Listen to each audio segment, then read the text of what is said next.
আন্তর্জাতিক মাতৃভাষা দিবসে মহান ভাষা শহীদদের শ্রদ্ধা জানাতে কেন্দ্রীয় শহীদ মিনারে সর্বস্তরের মানুষের ঢল নেমেছে। সেখানে আছেন আমাদের সহকর্মী সাজিদ আরাফাত ও তানজিলা খান মিম। আমরা বিস্তারিত জানবো তাদের কাছ থেকে। সাজিদ ও মিম। অধ্যাপক ডক্টর এ.এম. ওবায়দুল ইসলাম, এই যে আমরা বলছিলাম এই শহীদ মিনারে প্রভাত ফেরির মধ্য দিয়ে আসলে অসংখ্য জনগণ, সাধারণ সর্বস্তরের মানুষ এসে ফুলেল শ্রদ্ধা জানাচ্ছেন ভাষা শহীদদের প্রতি। এই শহীদ মিনারে যে আসছে সাজিদ, এই শহীদ মিনারেরও কিন্তু একটি ইতিহাস রয়েছে। কারণ এই যে আমরা বলছিলাম ভাষা শহীদদেরকে শ্রদ্ধা জানাতে এখানে আসেন, কেন আসলে এখানে আসেন কিংবা কি আছে এই মিনারটিতে, আমি যদি একটু শুরু থেকে শুরু করি, তারপর হয়তো এই মিনারটির ইতিহাস আপনি বলবেন। 1952 সালে যখন আসলে ঢাকা মেডিকেল কলেজের ছাত্ররা এই যে 21শে ফেব্রুয়ারি যারা প্রাণ দিয়েছেন তাদেরকে স্মরণ করেই তারা অপরিকল্পিতভাবে একদমই আসলে কাঁচা হাতে একটি মিনার তৈরি করেছিলেন এবং সেই মিনারটি তৈরি করে সেখানকার সেই সময় তারা ভাষা শহীদদেরকে আসলে শ্রদ্ধা জানিয়েছেন।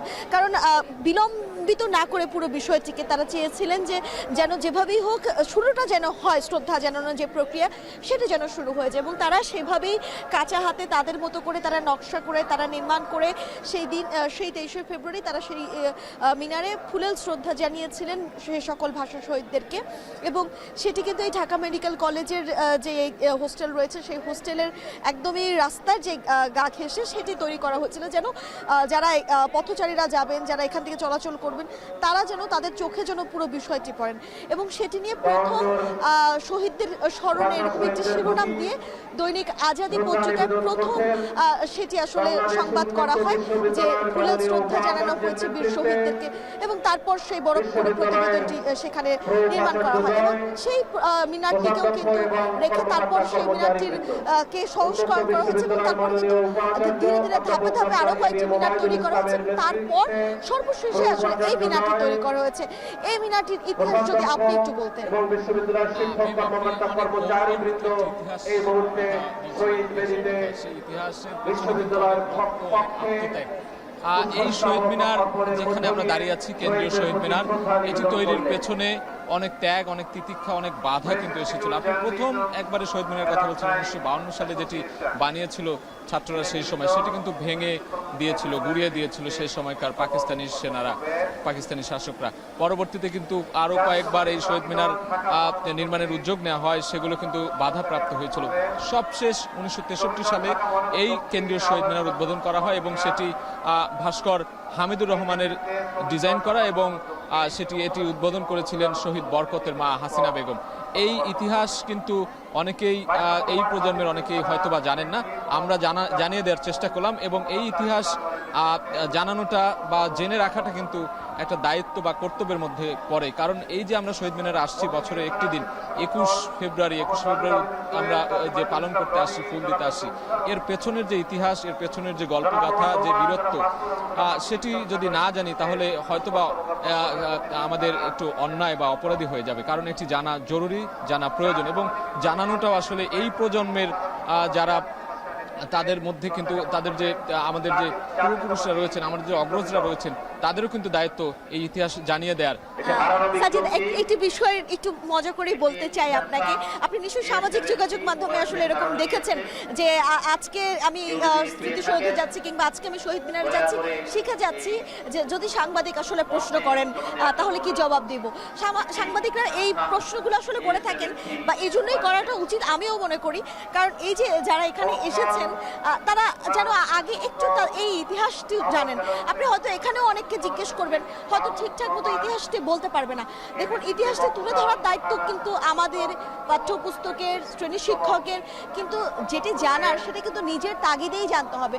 কারণ আমাদের বাংলার প্রতিটি প্রেক্ষাপটে কিন্তু এক ইতিহাস লুকিয়ে রয়েছে, এবং সেই ইতিহাসগুলো আমাদের বাঙালি জাতি হিসেবে কিন্তু গৌরবান্বিত করে।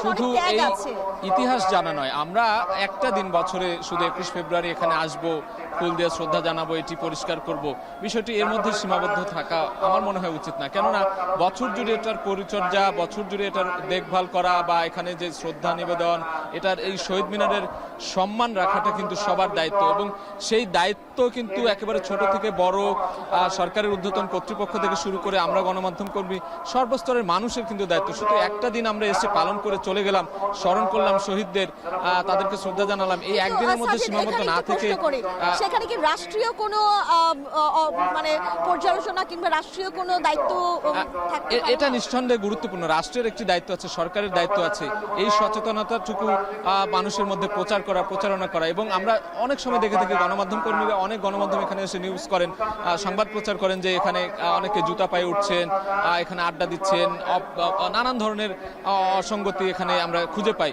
কিন্তু সেগুলো বন্ধ করা বা সেগুলো রোধ করা কিন্তু এখানকার যে যারা কর্তৃপক্ষ রয়েছেন, ঢাকা বিশ্ববিদ্যালয়ে এটি দেখভাল করেন বা সংস্কৃতি বিষয়ক মন্ত্রণালয়, বাংলা একাডেমি সহ যারাই আছেন তাদের সবারই কিন্তু দায়িত্ব এটাকে সুশৃঙ্খলভাবে রাখা, সুন্দরভাবে রাখা এবং এটার সংরক্ষণ করা এই শহীদ মিনারের এই পবিত্র স্থানের। একদমই তাই। এবং এই বিষয়টি নিয়ে আমি আসলে আপনার সঙ্গে কথা বলতে চাচ্ছিলাম যে এই যে শ্রদ্ধার যে দিনটি, সেটি আমরা যেমন বাংলা ভাষাটি কিন্তু আজকের দিনে যে শুধুমাত্র ব্যবহার করছি তা তো না, আমরা তো সারা বছর জুড়েই বাংলা ভাষায় কথা বলে থাকি। তাহলে আসলে কেন আমরা শুধুমাত্র আজকের দিনে আমরা কেন সেই সম্মানটা জানাবো? আমরা কেন সবসময় এই যে জুতা পরে, আপনি যেটি বলছেন যে জুতা পরে আসা যাবে না, কিংবা যে নিজের একটি তাগিদ, সেই ব্যাপারগুলো কিন্তু নিজেকেও লক্ষ্য রাখতে হবে। তার বাইরে গিয়ে এখনকার অবস্থা একটু জানাতে চাই দর্শকদেরকে। একই সাথে বেলা বাড়ছে তত মনে হচ্ছে জনস্রোতের ঢল কিন্তু নামছেই, কারণ এত মানুষ আসছে, বিভিন্ন রাজনৈতিক সংগঠনের সদস্যরা আসছে, সাংস্কৃতিক অঙ্গনের সাংস্কৃতিক সংগঠনের সদস্য আসছেন, কেউ সংগঠনের সঙ্গে আসছেন, কেউ ব্যক্তিগত তাগিদে নিজের ভাষা শহীদদেরকে সম্মান শ্রদ্ধা জানানোর জন্য আসছেন। অর্থাৎ এই যে শ্রদ্ধা জানানোর যে প্রক্রিয়া সেটি যেমন চলছে, সেটি যেন আজকের দিনেই যেন সীমাবদ্ধ না থাকে, সেটি যেন সারাটি বছর জুড়ে এই সীমাবদ্ধতাটা বা এই যে ভালোবাসাটুকু সেটুকু যেন থাকে। যেন আমাকে আসলে কেউ বলবে যে জুতা পরে শহীদ বেদিতে উঠতে হয় না, সেই ওই পর্যন্ত যেন আমি অপেক্ষাই না করি।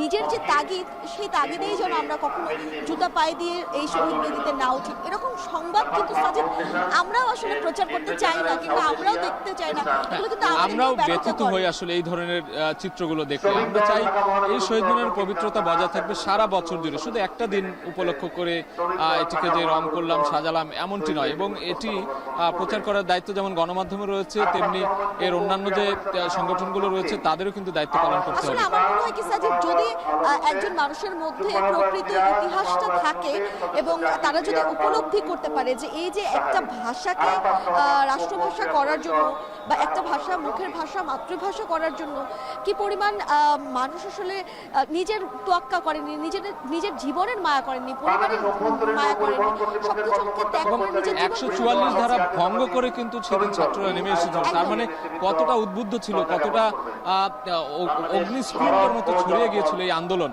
ভাষা, মায়ের ভাষা রক্ষার জন্য। এগুলো যখন একজন মানুষ নিজে ধারণ করতে পারবেন, নিজে উপলব্ধি করতে পারবেন, আমার মনে হয় তখন আসলে সেই মানুষকে কোনো রাষ্ট্রীয় জায়গা থেকে নিষেধাজ্ঞা দিতে হবে না। তখন সে ব্যক্তি পর্যায়ে থেকে নিজেকে নিজে উন্নত করে নিজেই আসলে এই ধরনের কর্মকাণ্ডগুলো থেকে নিজেকে বিরত রাখবেন। তার বাইরে গিয়ে একটি দিক অবশ্যই রাষ্ট্র দেখভাল করার দায়িত্ব, যেমন আজকেও আমরা দেখছিলাম এবং আপনি অন্য সময়ও দেখেছেন যে এই যে বইমেলার সামনে একদম বাণিজ্যিকভাবে মনে হচ্ছে বাণিজ্য মেলার মতো আসলে হকাররা বসে যায়। আজকেও তার ব্যতিক্রম হয়নি, বিশেষ নিরাপত্তার চাদরে ঢেকে রাখা হয়েছে পুরো শহীদ মিনার প্রাঙ্গণ। কিন্তু আপনি দেখেন সামনে অনেকটা হকার এবং একদম এই অসঙ্গতি কিন্তু চলেছে। আমরা দেখলাম 4 স্তরের নিরাপত্তা নেওয়া হয়েছে, ডিএমপির পক্ষ থেকে বলা হয়েছিল। অসংখ্য সিসি ক্যামেরা দেখেছি এবং রাস্তাঘাটে দেখলাম স্বেচ্ছাসেবকরা তারা চেক করছেন, নিরাপত্তা পাস দেখছেন, সবকিছু মিলিয়ে গণমাধ্যমের গাড়িকেও কিন্তু তারা ঢুকতে বাধা দিয়েছিলেন শুরুতে। এই সবকিছু মিলিয়ে এত নিরাপত্তা ব্যবস্থা আমরা দেখলাম, তারপরেও কিন্তু এই যে কিছু কিছু অসঙ্গতি এখানে চোখে পড়ছে এবং এটি আসলে কাম্য না কোনোভাবেই, বিশেষ করে আজকের দিনটিতে।